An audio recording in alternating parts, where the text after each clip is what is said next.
talk, identity, and access management.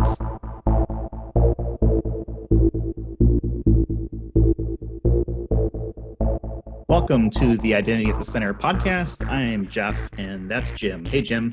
As usual. As usual. Jeff.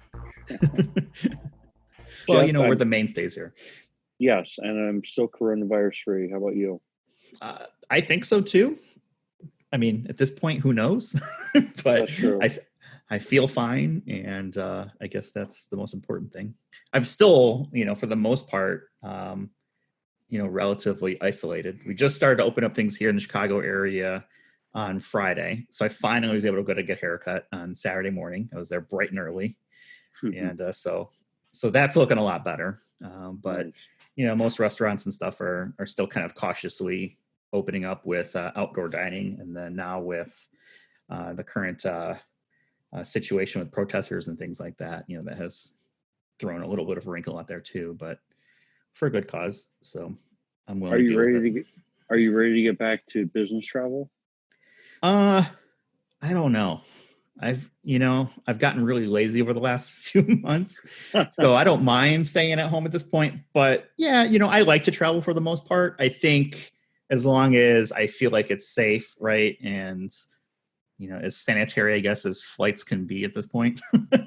I think I'll be ready probably in a few months, and I think that's probably lining up with kind of where we're at from just as a society and as a culture. I don't think anybody's like rushing to get people back on site at this point. Right. I think obviously any of our clients would have to get back on site and get settled in at least a month ahead of saying, all right, we'd like to have people come out and get everybody in a room together. You kind of have to know what social distancing is going to look like, say come this fall. I mean, by then, who knows? Maybe we'll be back to something that looks like normal, or maybe we'll still be, sitting every other row 6 feet apart, which really isn't kind of conducive to large on-site gatherings.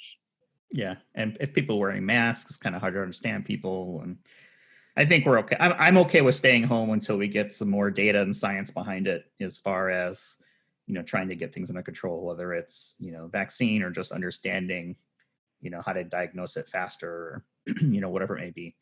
So I'm willing to wait, and most companies have already said that we're going to just work from home for the rest of 2020. So I don't expect that there'll be any type of rush back to get a bunch of consultants on planes back out to sites if no one's going to be there to meet them anyway. Well, I did, however, go and renew my TSA pre at a company called Identgo, which I thought that would be an identity management consulting firm name. You would think, you see Identgo, they're definitely IAM consultants. But no, they are, fingerprint artists, and they, run you through the process. Anyway, the lady there had a mask on, and I don't have the best hearing to begin with, and she was a soft talker with a mask on. I blamed it on the mask. I said, look, I don't have great hearing, but with that mask, I can't make out what you're saying. You're just gonna have to speak up. It got to that point. So, but yeah, she was nice, and actually, she saw, because I had to list my hometown, or the town I was born in is Philadelphia. We both lived in Philadelphia, and I was like, okay, no, I've actually been here before. 5 years ago, I remember having this exact same conversation with you. It was pretty weird. Speaking of the whole mask thing and not being able to hear, I saw something that was kind of ingenious. Was a mask that someone developed that had a clear front panel, so that people who are hard of hearing could read lips. Read lips. That's a great idea, isn't it? Yeah, I mean, really it's amazing the ingenuity that people come up with when things like this come out. And it's such a simple idea. It's kind of like, oh yeah, that totally makes sense. Yeah, they say necessity is the mother of invention. Someone says that. I'm not sure who, but someone does.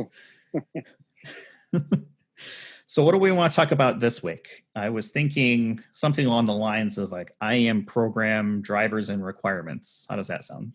That hits me well. Okay. So the reason I brought that up is because I saw a report from LastPass recently, and I'll have a link to this in the show notes, that talked about a few different verticals and what was driving their requirements. And then we started talking about it more in kind of spun out into drivers and requirements. So I think that's probably maybe where we'll take the conversation today.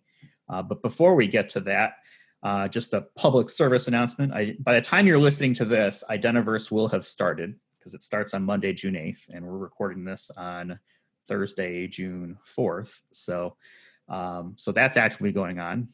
I know I've gone in and registered for a whole bunch of different sessions that I thought, sounded interesting at least on paper, going all the way, I think, through, August or whatever it is. So would encourage people to visit identiverse.com and, get registered if that's something that you're looking to get in, and it's free. So, hey, what do you got to lose?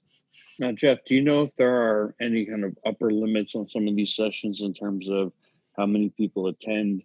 That's always been a thing when it came to in-person conferences. You show up and you had to register ahead of time, and it's, the room is full and nobody else can go in. But right. I would think with virtual, you're going to run into that less. You would hope so, right? I mean, it's just a soft cap, right? Bandwidth and licensing probably, right, for the software to run it. I haven't heard of any specific hard caps. I know that there are, some, it's a mix of different sessions from, talks and discussions to specific trainings and things like that. So there might be some, so don't quote me on it, but I haven't seen anything that would indicate that there is any kind of limit, at least for Identiverse. Now, I have seen some other conferences that are going to have limited capacity for whatever reason. I think I saw something about Black Hat, since they're going virtual this year. They have sessions, and those are ones that typically sell out in advance, and I don't think it'll be free either. So there's probably some sort of cap that they've put on that as far as attendance, but nothing for Identiverse, at least that I've seen. And everything will be available on demand at some point anyway as well. So there's that. Seems to me also that virtual conferences could become a business model for a company like YouTube. I mean, they already have YouTube Live. You've got Facebook Live. You've got Instagram. You've got Zoom webinars. You've got Twitch. I mean, there are tons of ways to stream content. I think the challenge is trying to make it interactive, and being able to kind of recreate the in-person experience. Otherwise, I feel like you're just watching a video, right. And it's kind of one-dimensional. So I think that'll be interesting to see what type of technologies are out there that kind of facilitate that interaction. Right.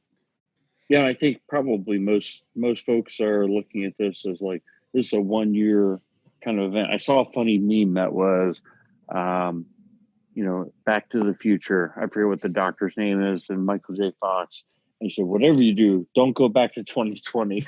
Yeah, it's the first rule of time travel is not go to 2020. I saw another one where it's kind of like, you're selecting a difficulty in a video game, and it's like easy, medium, hard, and then 2020 was the hard option. So it has been a strange year for sure. Yep, and it's only halfway over. Yeah. Well, speaking of strange years, how about this for a professional segue? Why don't we talk about IAM Program Drivers and Requirements? Well, yeah, that was smooth, Jeff. That was smooth. Well, I don't like to flaunt my skill out there at podcasting very often, but I figured I'd flex right there. Yeah. So let's shift to that and let's get back on the IAM track. And when it comes to drivers and requirements, what comes first, or are they developed at the same time in conjunction? Like which came first, the chicken or the egg? Basically. I kind of feel like, in our process in doing workshops with our clients, we've got the situation where the drivers start kind of bubbling up to the top right away before you have all the requirements. So in that case, I'd say the drivers come first, right? It's kind of like the requirements are coming in as people are talking about them, but you kind of start grouping them and understand, here are the big things that are the drivers, here are the big problems that this business needs to, or this organization needs to solve for.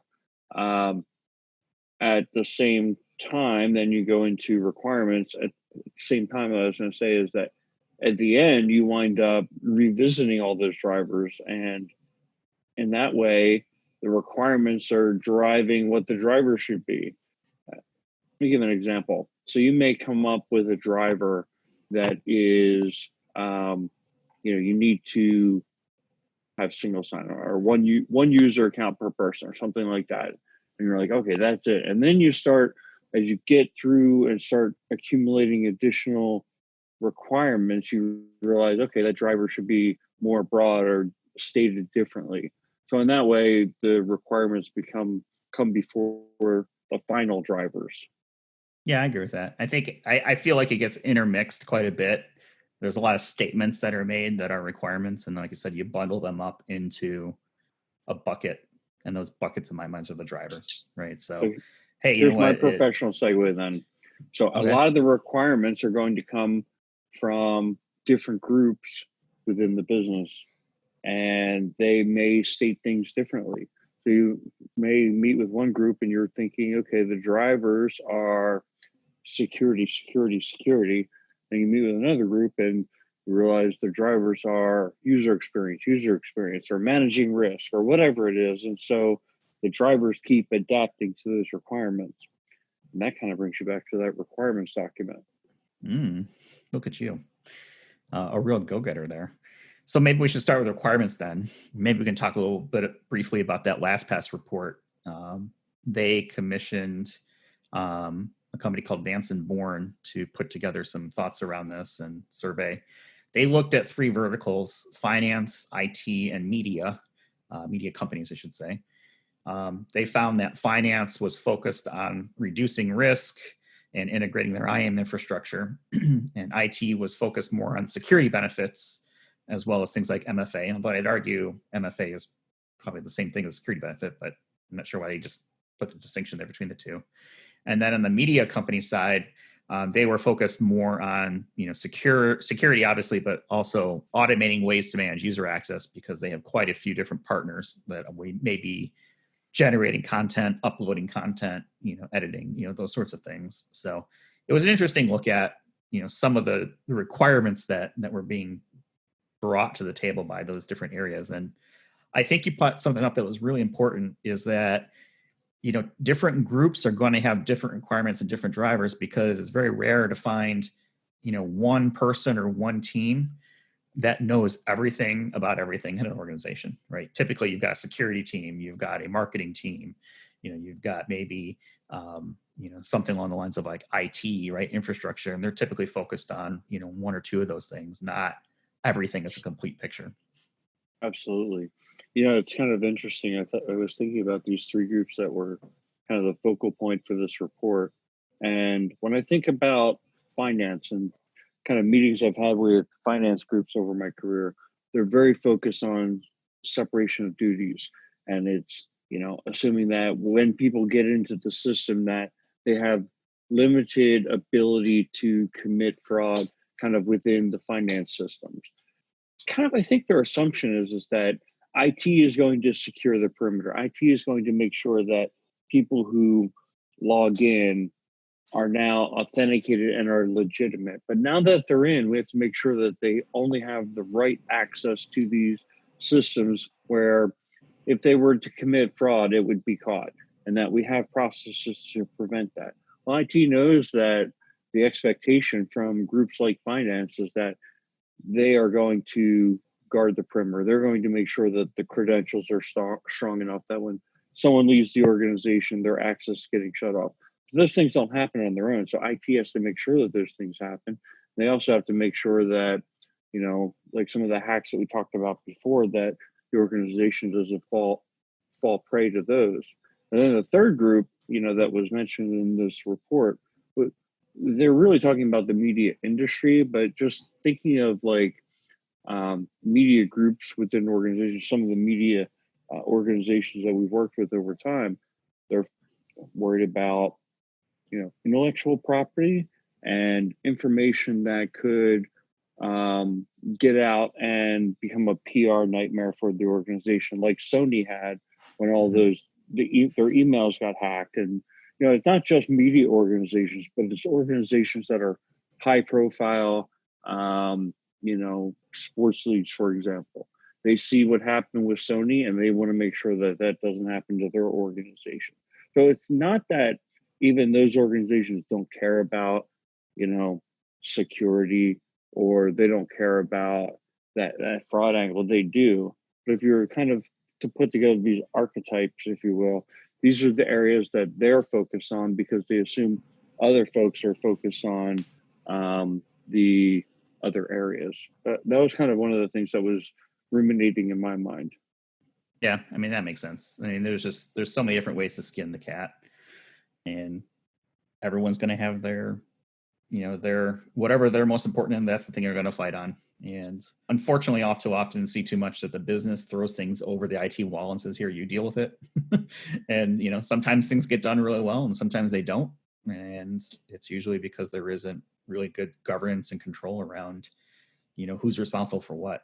Right? If the business doesn't know that they own the data and that they're on the hook for the risk for it, then they're not going to have any skin in the game to make sure that things are being done in a secure way on their side, or that that they have compliance under control, et cetera. It's usually, hey, you know what, we have all this stuff, and then it becomes an audit finding, and then audit goes to IT, and then IT has to figure it out, and then typically there's some sort of managed response that says, okay, well, we'll work with the business to figure it out. And then that's how the business gets looped in. It's usually once there's a problem instead of getting ahead of it, unfortunately. Right. Yeah, and I think that also brings the discussion back to the drivers a little bit, because what you talked about there is like everybody can't focus on everything, and I think an organization's IAM strategy has to focus on certain areas and has to have certain drivers as these are our kind of guiding lights or guiding principles for the rest of our strategy. And so you and I develop IAM strategies for our clients. What we like to do is define those drivers up front, and then continue to reference back. So when we talk about spending money or making an investment in dollars or in people's time, tie them back to how they help you achieve those drivers, or how they address those drivers to achieve the benefits that the organization gets by going after those drivers. Yeah, I like to figure out what's the problem we're trying to solve, rather than just kind of throwing everything out there to see what sticks. Right? Let's try to be focused, and I think part of it is scope management as well, because there's so many different things that can fall into the scope of IAM. You're not necessarily going to be some all at once, so let's figure out what's important and prioritize based off of that. Right. There's I think from a driver perspective, I've got 5 different kind of general IAM program drivers that I've come up with, and it's compliance, efficiency and scaling, enabling business innovation, security, and then user experiences. And I'm sure there are, a whole bunch more out there, but, at a very, very high level, I feel like most, if not all, could fit into one of those 5 kind of big buckets. Right.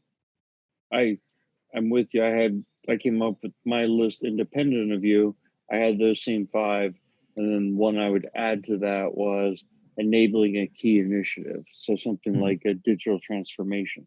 So the organization has already said, we're going to go down the route of digital transformation. IAM is a key enabler for that. Yeah, absolutely. I think we're on the same page, because I had enable business innovation, and I think of those are kind of the same things. Okay, and really, It could be IT innovation, whatever it may be. I think digital transformation is kind of like a vanilla term at this point, because it can mean so many different things, right? It's improving maybe consumer experiences. It's improving back-end processes and bringing things more modern, out of, paper into, maybe electronic formats, those sorts of things. So right. there's a lot of different So ways. the difference between your list, so I do have 6 and you have 5. The Okay. difference is, and I was surprised you didn't hit on this one, which was kind of the governance driver, adjusting the need for the program that it be more formal or cooperative. So I kind of thought of this as like formalizing the program, building better consensus, 360-degree involvement. I find that that's the downfall with a lot of organizations, is that they are addressing IAM within the corporate center and not, involving the business units. And so they have great technology, or they have some great shared services that the rest of the organization isn't adopting, or similar types of problems where governance is really, their ability to either mandate that their investments be leveraged, or whether it's a grassroots building a better mousetrap, But ultimately, people have to, buy into or be part of the process, or you can either get passive resistance or outright resistance. That's an excellent point. The governance thing is, I thought about it. Here, let me ask you this question: Is an IAM program governance a program driver, or is it a byproduct to achieve effective management of other program drivers? You're right. It could be either, or it could be the latter. Because if you have good governance, all these things that you want to achieve, better security, better user experience, they all require that everybody is buying into the strategy and making it happen. At the same time, you're going to have to stand up some, rituals and artifacts. I like, rituals being the meetings, artifacts being the documents or whatever it is, like the policies and procedures that everybody buys into or follows. To me, those things are kind of it's such an amount of work, it becomes a standalone item.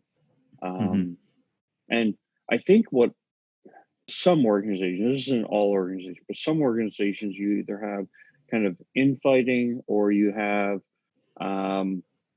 you just don't have everybody feeling like they have to do what the IAM team is mandating or prescribing. So if the central team goes out and invests in an IGA system and they're doing access governance, you might feel that the business units might feel that that's their responsibility and they're going to go ahead and do that. I think getting everybody involved in a IAM governance type of a well-governed formal process, make sure that everybody kind of knows here's the direction. And I think it needs a senior audience. I find that large IAM programs are very hard to drive from the bottom up. They really need to be top-down driven, or at least top-down supported. Mm-hmm.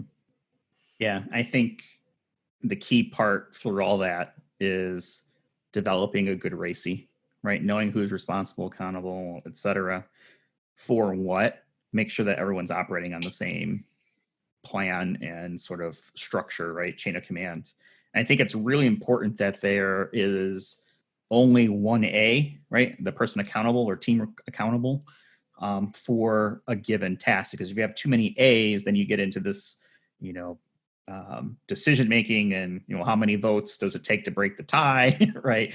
And there's less accountability. But if you've got one A, you know exactly who to go to and say, okay, who's responsible for making this decision, and moving forward from that. So I think that's a really important part of any program, is up front defining who's going to be responsible for what and where does the buck stop. Typically, right. You want to have a steering committee that has enough A power, right, to be able to push through blockers, make decisions, and things like that. So if you can get that in place, that I think you've got a much better chance of having a successful program. Because like you said, I think if you've got these giant corporations and giant teams with IAM, you need fewer cooks, or you need, what's the right analogy? You need more chefs, or less chefs and more cooks. Right. In those situations. Well, I think the other thing let me pose this back to you. How many organizations have you gone into where you felt like governance wasn't an issue? Percentage wise, out of 100 organizations, how many would you say you've worked with that you feel like governance really wasn't an issue? Governance wasn't an issue. I'd say it's very rare. It's probably, I think most organizations that we've dealt with have had problems with governance in some level. So maybe 10% have it kind of under control.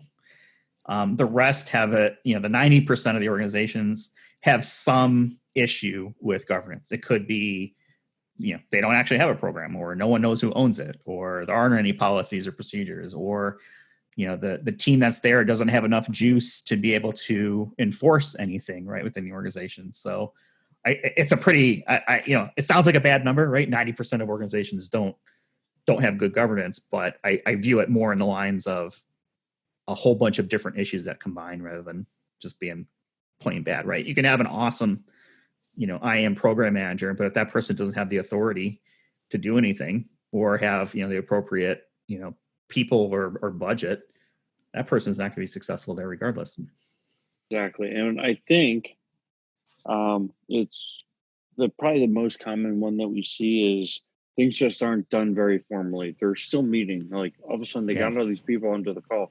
It's just they don't see themselves as a cohesive group working towards a cohesive strategy. You use the analogy all the time, like IAM superheroes. I think that's spot on. Everybody's trying to do the right thing, but if you can bring some formality to the situation, I think all of that brain power working on the same problem, working and pulling in the same direction, these problems aren't nearly as hard to solve as when everybody's off kind of doing the best job that they can. Yeah, the I am superhero thing is, it's usually like the phrase I'll say is, it's a loose collection of I am heroes, basically just kind of keeping things afloat or solving issues. And the fact of the matter is, you really shouldn't have I am superheroes if things are running the way they should be, right? Everyone should be in their lane, handling, their work, do their job. And if everything is coordinated, there's less need for heroics, whatever that form may take place. Doesn't mean you don't have rock star people who are, awesome. It just means they're not having to overextend themselves continually because there's a gap somewhere that someone hasn't either identified or is not managing. Exactly. So with your list, you had security, compliance, efficiency, user experience, and enablement. None of those are things like single sign-on, IGA, privilege access management. Yeah, you have more it concepts. Right, they're concepts, right? And I agree with that. That's exactly the way I approached it. So maybe we dive into a couple of them. Yeah. Because when I thought of like improved security, for example, I had all those things bundled in. I had harden the environment, especially with regards to access management, improve provisioning and governance processes, privilege access management and DevOps controls, investigate new technologies to harden the protection. So in other words, strong authentication, MFA, passwordless, and then using risks to get better results from line managers. And this is, I think, something that I've just been thinking a lot about lately, which is that, having been a manager in a large company, and you get overwhelmed with not just from a security side of, hey, you need to review these users and review this access. This person is asking for access to this group, but you also have, things coming in from HR, from, approve expense reports, and you're overwhelmed by the amount of stuff that you get. But all we can really control as IAM people is what IAM is sending them. And what I think we need to do is make sure that, we're being appropriate about it. We're sending people the right, only what they really need to look at. And that's got to be a factor of risk. If somebody needs access to the employee menu, why have a manager approve that? Where's the risk involved with, and I'm using a weird example because what I'm trying to do is everybody should agree that having access to read the menu, there's no risk involved, right? Now, wait a second. Now, what if I'm a manager and I use the menu as a carrot or a stick, right? You're not going to know what's for lunch unless you get this done. Yeah. Well, then you should be summarily dismissed. You're probably right. I'm probably not management material, Yeah, or I'm approaching it the wrong way.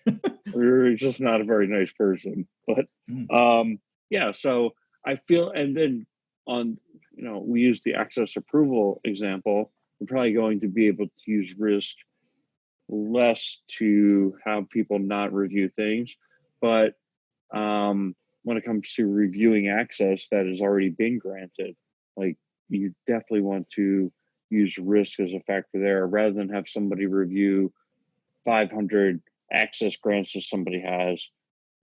Risk read it. And if you can get it down to a smaller number that they're reviewing, the things that are higher risk, the things that actually put the organization at jeopardy. So that's what I'm thinking about, is like, those are the areas where, and I got off track a little bit, those are the areas where improving security. So improving security, it should be a driver, but it can encompass a lot of different things. Yeah.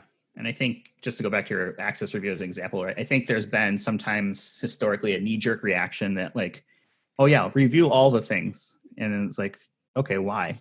Right? Just because you have the tools to do it doesn't mean you should be doing it, right? You're just putting stuff out there to do, to show value of, show the value of your program, your IGA tool, whatever it may be. Doesn't make sense sometimes. So, but yeah, I think, when you talk about security, talk about these different things, MFA, et cetera, I see those as, no one's going to come up to you and say, hey, I require, MFA, mark that down as my requirement and consider that a driver. That rolls up into, what is it you're trying to do? What's the problem you're trying to solve? It's, I want to improve security. Well, how do we do that? Okay, well, here's a couple of things that we can do. We can put in, a stronger password. We can go MFA, right? We can do a whole bunch of other different things. And some of these will maybe tie together. You think like passwordless, right? It improves security, and it also improves user experiences because they don't have to type in a password. They can typically, the way passwordless for the most part works today is click a button on their phone and their phone becomes their password. So there's a lot of different things, but I think a lot of times it does start with trying to solve very tactically. And if you start to put those tactical things together, you start to form a strategy.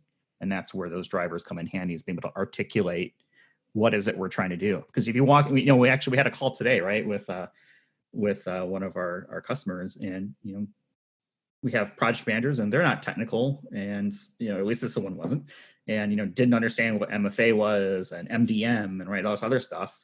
But what you have to be able to articulate it in a way that everyone can understand it is, oh, we want to improve security, right? If you just said to that same person, hey, I want to put MFA in, they're going to look at you and be like, I don't know what that means, right? So it's a tool, I feel, to be able to articulate what it is that you're trying to do, and hopefully at the same time articulate what the value is that's part of that benefit or that driver. I'm trying to throw this out there because I think it's there's something that came to mind as we were talking through, say like the whole idea of having people review access less or review fewer things. How in the world does that make you more secure? Well, you're crazy, man. It's human psychology. It's just like someone challenged me one time saying, a single sign-on seems less secure to me, because now I just need to have that username and password and I have access to everything the person has. Doesn't that make it less secure? Instead of just getting their username and password and having access to one system, I have access to everything they have access to. And I was like, stunned for a minute. But the answer is like human psychology. What do people do when they have 25 usernames and passwords to manage, and they're changing on different cycles, and they, and they have different requirements? They make it as easy as possible for themselves to manage it, right? They write them down, or they use the same password and just iterate it with a number or something like that. They come up with ways to work around your rules, and you can make the rules as hard as you want. They're going to figure out ways to work around them. And the same thing, or the same mentality you have to put on this risk ranking of access reviews. If I have 500 roles to review, what am I going to do? I'm going to hit that checkbox that just drops a check mark all the way down the screen and say accept. But if you say, hey, we've reduced it from 500 to 10, can you really give this some thought? But look at those 10, because it's about the same amount of time as it would have been to do the workaround for 500. So you're trying to get away from people just kind of rubber stamping things because they're overwhelmed by the ask. Yeah, I think right sizing the ownership and approach to it makes a big difference. And I think that's something that IAM programs can help with. If your IAM program in an organization acts as a consultant to the business, whoever you're working with, right? Let those business teams, departments, whatever that may be called within your organization, take advantage of your expertise in the IAM space. There is sometimes the reaction of, okay, well, I'm going to own everything. Do you really want to own everything? Right? Do you know what that means? Do you know here's what's going to be expected of that? I think that there is some guidance that a good IAM consultant, whether it's internal, right, you're consulting to your own organization or outside, can bring some of those things to light and help the business make better decisions around their data, their how they want it management, and then give them tools that don't put too much of a burden on them that isn't reasonable to be able to achieve those goals. Yeah, and just a side note, we were talking about governance. Like sometimes the right answer isn't that you have a shared service for everything that is IAM across the organization. Sometimes it's better to be a kind of a center of excellence where you're involved, but you allow the business to run something. Maybe it's privileged access management, maybe it's DevOps, where you let the developers run with it. You run a center of excellence so you know what is happening in the environment and that you have an audit capability. You're making sure that all the best practices are being followed, that there's a paper trail, but you're not running the operations and you're not slowing those folks down. So that's not the only example. It really depends on how your organization is set up. I've seen organizations where they say, the customer IAM, that's going to be a center of excellence. So in other words, we are running enterprise IAM and we have experts, but the developers are going to run the customer IAM side of it. And we're going to stay involved to make sure that best practices are being followed and that policies are being adhered to and that there's a paper trail and there's audit and all the things that, we don't want to make sure that people don't just try to skip steps to get there quicker. Right. Set the rules of the road, give them a road to drive on, and let them drive on it. As long as they're not breaking the law, everything's good. And maybe the road is a 35-mile-an-hour one in a school zone and another one might be an autobahn, right? You're going to have different zones and different lanes. You just want to try to match it up appropriately. So the next one that we had, improving compliance, I think this is primarily going to have voice with organizations that are regulated in the regulated industry. It's usually a top driver for them. And I think for almost everyone else is like, they don't even want to see it on the list. We don't need to worry about just quote unquote being checkbox compliant.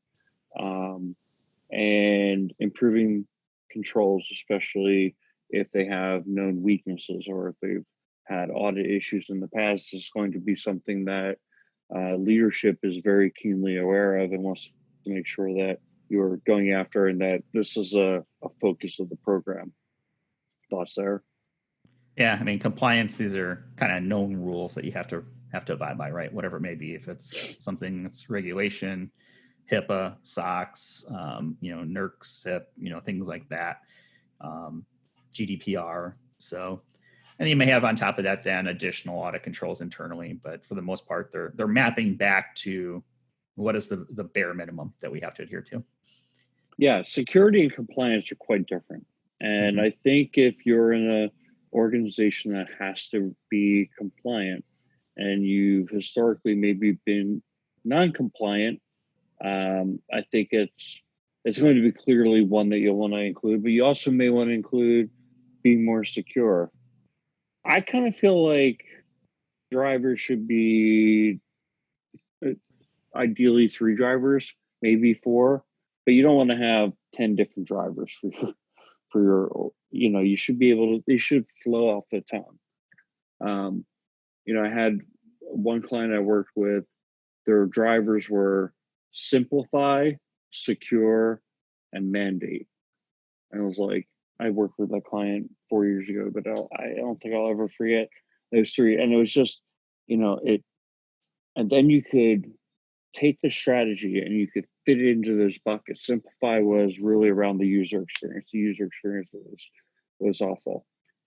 Secure was around, they had different integration patterns for the same capability. So they had 2 or 3 authentication two or three different ways you could do authentication, two or three different ways you could do registration, things like that. And it wasn't that they were necessarily insecure, but it was just the whole process was like everybody was just doing what they wanted to do.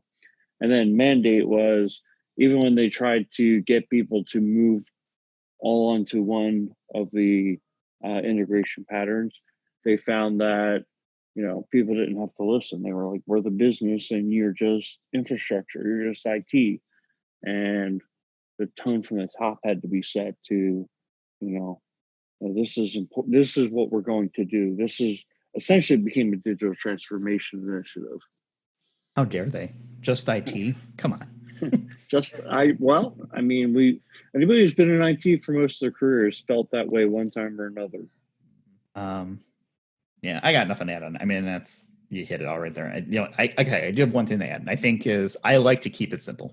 The simpler that you can make the message, the easier it's going to be received, and the easier you're going to be able to communicate it. So I love one word, drivers or messages. Super easy to communicate, market, etc. You should be able to. Next one. What was the next one? Efficiency? Yes. So, efficiency, scaling, I see a lot of automation there. I see being able to grow the business without necessarily having to add, people or additional technologies, maybe just because there's more people. So taking advantage of the technology they have to try to do more automation. I think this is one that we see quite a bit where, organizations that have not invested in identity governance administration are probably still doing things relatively manual, or maybe they have some homegrown scripts or PowerShells, right, that they're running to kind of do some basic automation. But most of the time they're still failing, from an audit perspective, things aren't getting terminated in a timely manner, or it's incomplete at best. So being able to be efficient is a big thing around automation, but I think it's also good process, right? Being able to design processes that are easy to use, that don't require a whole bunch of hoops for the person to jump through, so that they're not looking for ways around it. The rock in the stream, the water will always flow around the rock. That's kind of where I see the efficiency side of things, is making it easier for really everybody, from a process side, but also from an automation side on the IT side. Yeah, that's right on. I mean, it's usually an automation story. It's as you mentioned, I think organizations have built processes manually to start with. Many organizations over the past decade or more have automated a lot of that with IGA tools, but there are still some organizations that either haven't gotten very far with those IGA tools or haven't made the investment yet. And so it's still a growing market. And usually what we find are either kind of paper forms or, electronic versions of paper forms that wind up getting emailed around and things like that. And it's a huge opportunity to make people more productive. So people, who are having to deal with, filling out forms and sending them in and doing it by email. The problems are productivity is lost and the paper trail is lost. And productivity from the standpoint that, people have to oftentimes don't know where to go, can't understand the form doesn't fit exactly what they need to do. They don't hire people that often, so the process is not very intuitive for them, which you can only get so far with technology. I would say that's more a matter of when you're implementing your new technology, making sure that it is intuitive, that it does take into account that people don't hire new people every day. But also, what would be ideal is if you're pulling a lot of the information from an authoritative source like a human resources system, so people aren't having to re-enter a bunch of information, and so that the data is not stored in multiple different places and eventually lost. And then the paper trail is, I think that's obvious. Like, if anything goes wrong, we need to go back and ensure that proper process was followed in order to get the person the access that they had that maybe caused a breach. Yeah, I think it's gotten better over time too. I'm thinking of a client that we're working with right now. They've got all of their identities essentially accounted for in their HR system, which is a fantastic position to be in if you're about to start rolling out IGA, right? And that's, kind of what we're looking at, like, with them right now. And that is still relatively rare. There's usually components of the population that are not in an authoritative source, whether they're an employee, contractor, contingent worker, whatever, verbiage you want to use. The faster you can get them managed into a single system, or at least multiple, and if it is multiple systems, at least everyone is accounted for, is usually one of the key first steps to making sure that you're able to take steps like automation. And you talk a lot about the efficiency of the work, right? Being more productive, and I think a lot of that dovetails into things around the user experience, right? Making it easier to do things. So I think that's a big component from a driver perspective, is making sure that whatever you're building is easy to use, right? You want people to use it. You didn't spend all that time building it, spend all that money buying it for it to just sit on a shelf. So to be able to get the return on investment, you need people to, log in, take advantage of self-service, understand the value of the automation for, quick onboarding, offboarding, especially in areas maybe that have very high turnover. So things like that it's a big part of it. Yeah, and I would add to that, I think in any kind of external user-facing IAM system, user, customers or partners or anything like that, you want to put the best face forward for your organization. User experience is almost always a driver in a CIAM strategy, but even for the internal strategy, like if you want people to willingly use your technology in a way that it's intended, making the user experience intuitive. It doesn't mean you have, necessarily the greatest, most up-to-date UI, but it at least means it's intuitive and you don't have to read a help document in order to figure out what you're supposed to be doing. Mm-hmm. I agree. Nothing to add there. What else? Well, the last one we had was enabling a key initiative. So enablement. The one that came to my mind was digital transformation. So I've worked on a lot of digital transformation projects recently. But I mean, it could be any kind of internal transformation. So if you're moving to more of a Salesforce platform, or moving a lot of your applications out to the cloud or Office 365, or things like that, IAM can really become kind of a cornerstone to that initiative, and highlighting it as an enabler for that is often enough to justify your project right there, but it's usually a pretty key driver. Yeah, and there's internal ones too. I could think of things like acquisitions, mergers, those sorts of things. Being able to on and offboard people. If you're in a business that does maybe like call centers, right, things like that, and that is your work, you typically have a lot of high turnover, maybe distribution, or things like that. You're going to have people moving back and forth, maybe between roles, maybe not necessarily turnover based, but changing context, and role of the individual within the organization, being able to make those changes a lot quicker, a lot easier, right? Maybe for line managers to say, okay, have this person working on this line today, but now we're backfilling this person onto another line and we need to get them different permissions to do that. Being able to click a couple buttons and make that happen, even temporarily is a benefit that a lot of organizations can probably see internally. I totally agree. I knew you would. So how'd we do? I think we did all right. We've got drivers, we've got requirements. I think what we decided was that typically requirements start to come up, but then they start to get bundled into drivers at a higher level. But most people are coming up with, at least in my perspective, is, hey, we need to do this thing. And this thing tends to be more tactical. But if you can get a few tactical items put together, they typically will fall into a bigger bucket, something like compliance or efficiency, scaling, business innovation, or enabling transformation and things like that. Obviously security, and then maybe improving user experiences, or modifying those in some way. So I think we covered all of the bases, at least for now. I'm sure if we miss one, our adoring audience will be happy to let us know. I was going to say, Jeff, so if our audience thinks that this is about finding a driver, and they're thinking we're going to be talking about Uber and Lyft and chauffeurs, imagine how disappointed they're going to be. Well, I mean, they're going to be disappointed regardless, but yeah, they're going to be even more disappointed if that's what they were thinking. This is the wrong podcast for that. Yeah, right. Now, if you're talking about logging into Uber, right? Well, they support phone number. They support a couple of social methods, Google and Facebook, right? So, didn't you say something that they're now having corporate accounts? So, yeah, they have.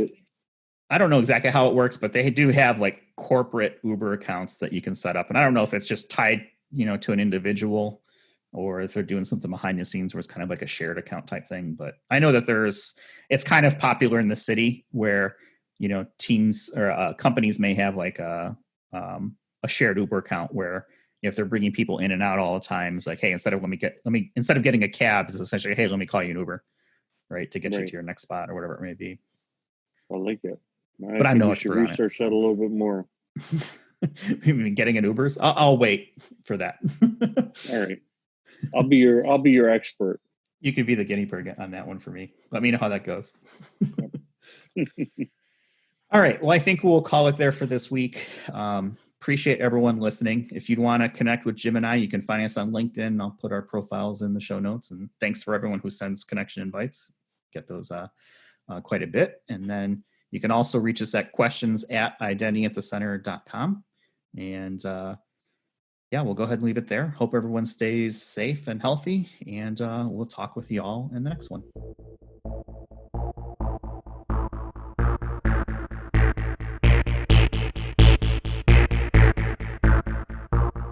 You've been listening to the Identity at the Center podcast. For more episodes, visit identityatthecenter.com.